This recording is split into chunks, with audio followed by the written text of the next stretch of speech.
La nouvelle Longue March 12 se prépare pour son vol inaugural, l'ESA explore la possibilité de vol d'équipage, le Starship numéro 30 recarrelé est prêt pour les prochains tests, le rover de la NASA trouve accidentellement du soufre pur, Blue Origin New Glenn et ses jambes en l'air, la fusée Deep Blue progresse, le malheur de la fusée d'ABL, lancement de la semaine. Je suis Christophe Paget pour Espace News et ceci est votre revue hebdomadaire sur l'espace.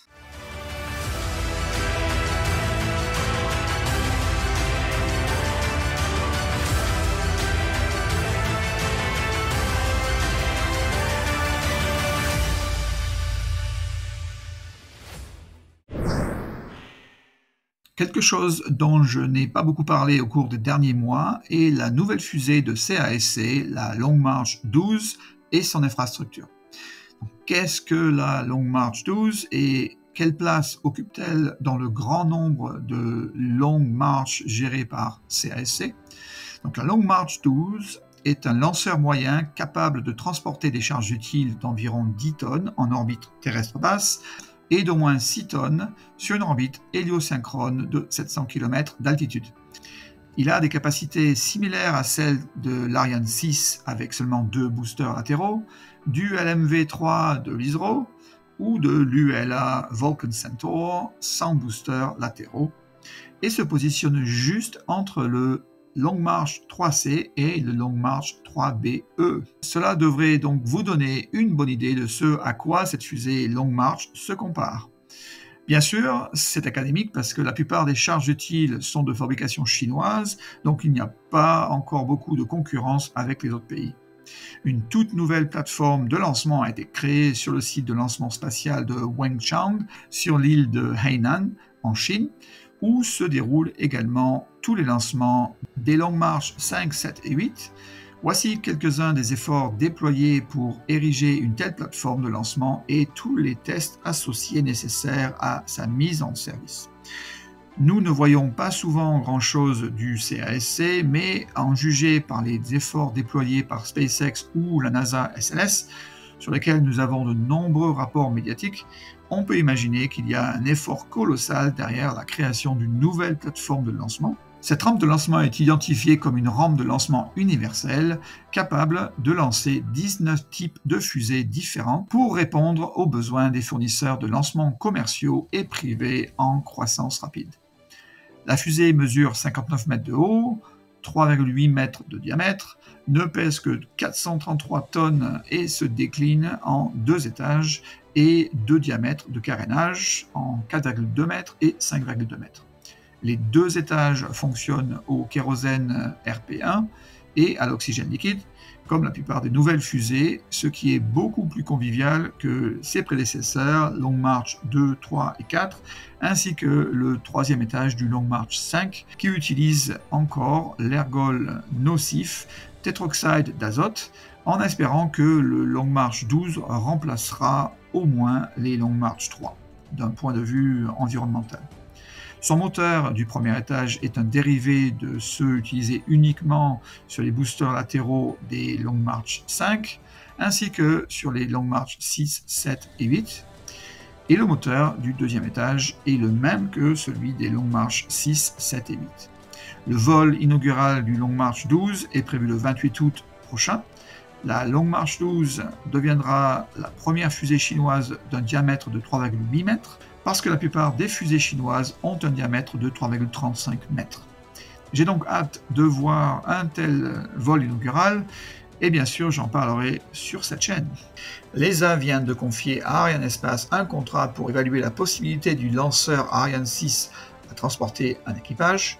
Le directeur du transport spatial de l'ESA, Tony Tolker-Nielsen, a expliqué qu'Ariane 6 pourrait soit être modifié pour se conformer aux normes de sécurité nécessaires au lancement de vols avec équipage, soit que l'agence pourrait investir dans un système de sécurité pour la capsule afin de la rendre sûre pour équipage au cas d'échec de lancement. Tolker-Nielsen a poursuivi en expliquant que l'agence avait déjà signé un contrat en octobre 2023 pour trouver le meilleur compromis entre ces deux options au début de l'année prochaine. En outre, Tony a souligné qu'une telle version avec équipage pourrait ou non utiliser une Ariane 6 et laisse à l'industrie le soin de fournir des propositions. À Starbase, le site de lancement regorge d'activités comme toujours. La deuxième tour Mekazila a vu sa troisième section rajoutée. Vous pouvez même voir la tuyauterie préinstallée permettant à l'équipage SpaceX de réduire le temps de travail en hauteur et donc d'aller plus vite. Sur le site de production, le Starship numéro 30, celui qui effectuera l'essai en vol intégré numéro 5, peut-être en août de cette année, a vu la plupart de ses tuiles de protection thermique changer au point que les employés de SpaceX sont en train de retirer les échafaudages qui l'entourent. Ce sont de bonnes nouvelles, bien sûr. On a également vu au moins 2 moteurs Raptor en version spatiale pour être installés sur le Starship numéro 31. Sur le site de Massey, le démonstrateur B14.1, précédemment utilisé pour tester le mécanisme de capture du premier étage par les bras de la tour Mekazila, est maintenant de retour chez Massey et installé sur un banc d'essai. De tels appareils sont généralement utilisés pour des tests de compression. On reste à Massey avec le Starship numéro 30 qui a désormais été mis sur support et en route vers le site de Massey pour sa série de tests tels que les essais cryogéniques et moteurs statiques. Les scientifiques de la NASA ont été stupéfaits par la dernière découverte du rover Curiosity sur Mars. Il a roulé sur un rocher, ce qu'il fait régulièrement, mais cette fois-ci, la surface d'un des rochers s'est cassée en miettes pour révéler quelque chose de jamais vu auparavant sur la planète rouge, des cristaux de soufre jaune. Donc les sulfates, une sorte de sel qui contient du soufre et se forme lorsque l'eau s'évapore, sont présents en abondance sur la planète rouge, mais jamais constitués de soufre pur. On ne sait pas clairement quelle relation entretient le soufre pur avec les autres minéraux à base de soufre de la région.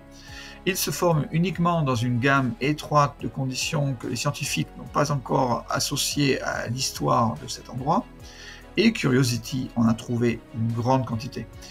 Tout un champ de roches brillantes qui ressemblent à celles que le rover a écrasées. Blue Origin a récemment terminé le test de ses 6 jambes d'atterrissage du premier étage de son New Glenn, un élément clé pour la réutilisabilité de sa fusée, qui réduit le coût d'accès à l'espace. Le train d'atterrissage se range à l'intérieur de la fusée pendant le vol et se déploie lorsque l'étage atterrit doucement sur le navire en mer de Blue Origin. D'ailleurs, ce navire a été construit à Brest et va prochainement commencer son voyage vers la Floride. Le matériel testé semble également être un matériel qui volera sur le premier vol ou un suivant. Une autre société chinoise de fusées appelée Deep Blue a été créée en novembre 2016 et a réalisé une série d'essais moteurs statiques de son prototype Nebula 1 avec 3 moteurs Thunder R1 fonctionnant au kérosène et oxygène liquide, ainsi que des tests d'ailettes à des fins de réutilisation très similaires à ceux du Falcon 9. Deep Blue a également testé le déploiement des jambes et le test de chute de Nebula 1, toujours pour tester les propriétés de réutilisation dès le départ. En octobre 2021, la compagnie a effectué un test à une altitude de 100 mètres et en mai 2022 atteint 1 km d'altitude. Il sera bientôt transporté vers le site de lancement pour un vol d'essai de décollage et d'atterrissage vertical de 5 à 10 km. Je couvrirai ce vol pour vous lorsqu'il aura lieu, bien sûr.